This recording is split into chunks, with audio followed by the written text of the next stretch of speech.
and he ran and he fought this man.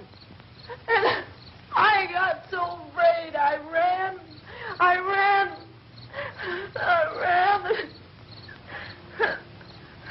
And Johnny didn't come.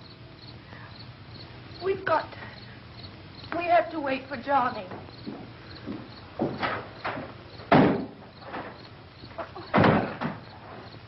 We better go out and get him.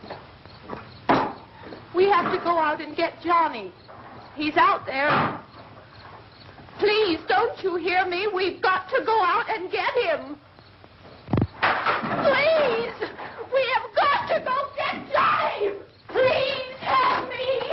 Please! Don't you know what's going on out there? This is no Sunday school picnic. Don't you understand? My brother is alone! Your brother is dead. No! My brother is not dead!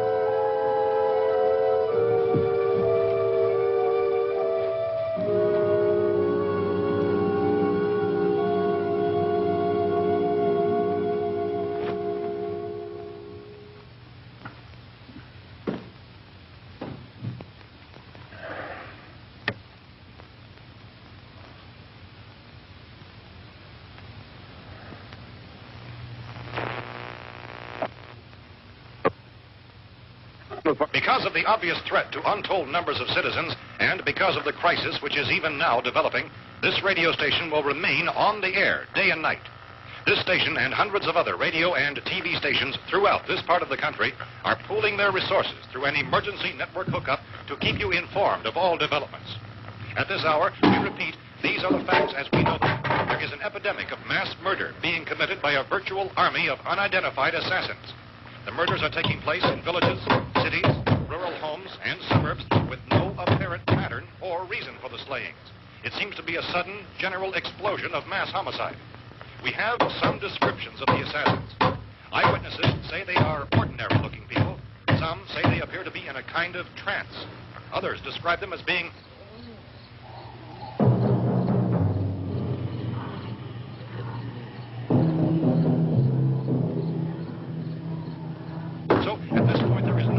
authentic way for us to say who or what to look for and guard yourself against. Misshapen monsters. The reaction of law enforcement officials is one of complete bewilderment at this hour.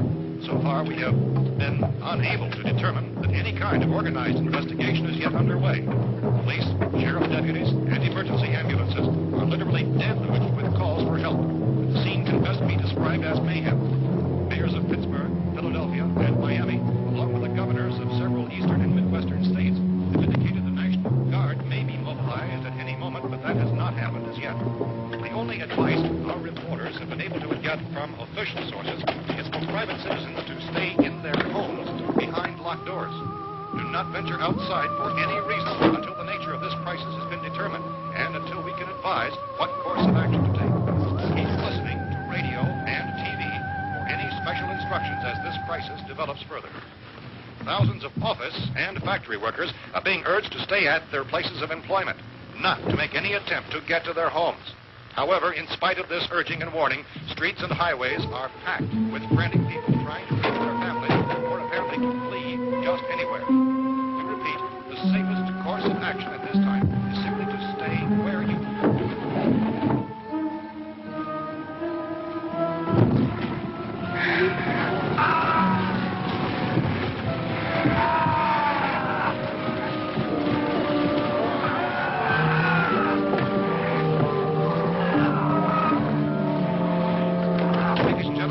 received word that the president has called a meeting of his cabinet to deal with the sudden epidemic of murder which has seized the eastern third of this nation. The meeting is scheduled to convene within the hour. Members of the presidential cabinet will be joined by officials of the FBI and joint meeting behind closed doors. The White House spokesman, in announcing this conference, says there will be an official announcement as soon as possible following that meeting. This is the latest dispatch just received in our newsroom. Latest word also from National Press Services in Washington, D.C. now tells us that the emergency presidential conference, which we've just mentioned, will include high-ranking scientists from the National Aeronautics and Space Administration. The extent of this latest meeting, members of this cabinet, the FBI, chiefs of staff, and scientists from NASA and FAA. All radio and TV stations around this part of the country, including the one to which you're listening, have joined their facilities in an emergency network to bring you this news as it develops. We urge you to stay tuned to radio and TV and to stay indoors at all costs. Late reports reaching this newsroom tell of frightened people seeking refuge in churches, schools, and government buildings, demanding shelter and protection from the wholesale murder, which apparently is engulfing much of the nation. Law enforcement officials are at a loss to explain or even at this hour, even to theorize about the reasons for this raven murder. So far, the criteria to give the public is summary. Chief T.K. Dunmore of Camden, North Carolina, was quoted as saying, quote, "Tell the people, for God's sake, to get off the streets. Tell them to go home and lock their doors and windows up tight. We don't know what kind of murder-happy characters we have here." End quote. This Chief Dunmore of Camden, North Carolina. So far, the only descriptions, the only clues anyone has of the killers come from frightened witnesses of some of the slain. These eyewitness accounts very much describe the murderers as ordinary-looking people, misshapen monsters, people who look like they're in a trance, and things that look like people but act like animals. Some eyewitnesses tell of seeing victims who look as though they had been torn apart. This whole ghastly story began developing 2 days ago with the report of the slaying of a family of 7 in their rural home near Belfort. Since then, reports of such senseless killings began snowballing in a reign of terror which has hopscotched and practically disconnected about virtually each Midwestern United States. Efforts to keep track of the murder reports with the placing of markers on a map seem to indicate a general spreading of the extreme southeastern United States to the north and west. Our newsmen have been on the telephone talking with officials in other cities and have determined that none of this kind of mass murder has yet been reported west of the Mississippi River, except in the extreme southeastern portion of Texas. Similar killings have been reported around the Houston and Galveston areas, but nothing like... I found a gun and some bullets out there. It was only late yesterday Oh, and when it these. became clear we were facing some kind of national emergency.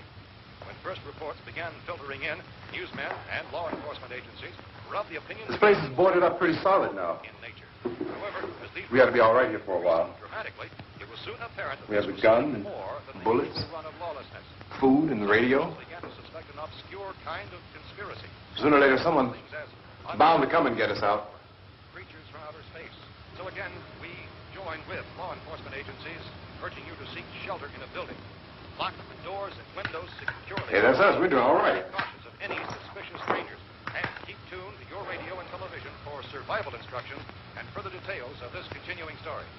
Look, I don't know if you're hearing me, It goes on in the absence of any law. but I'm going upstairs now. It's almost as though some critical balance of If anything should try to break in here, I can hear it from up there. I'll be down to take care of it. savage killers. We repeat, this radio station... Everything is all right for now. I'll be back to reinforce the windows and doors later. But you'll be all right for now, okay? Okay. Civil defense officials in Cumberland have told newsmen that murder victims show evidence of having been partially devoured.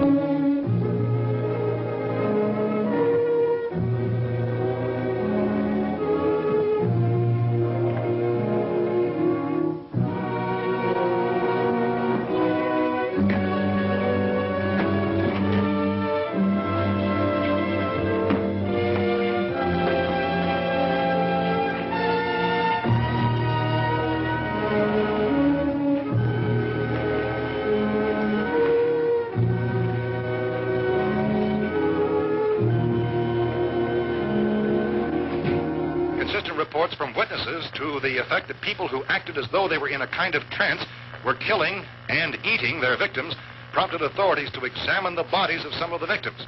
Medical authorities in Cumberland have concluded that in all cases, the killers are eating the flesh of the people they murdered.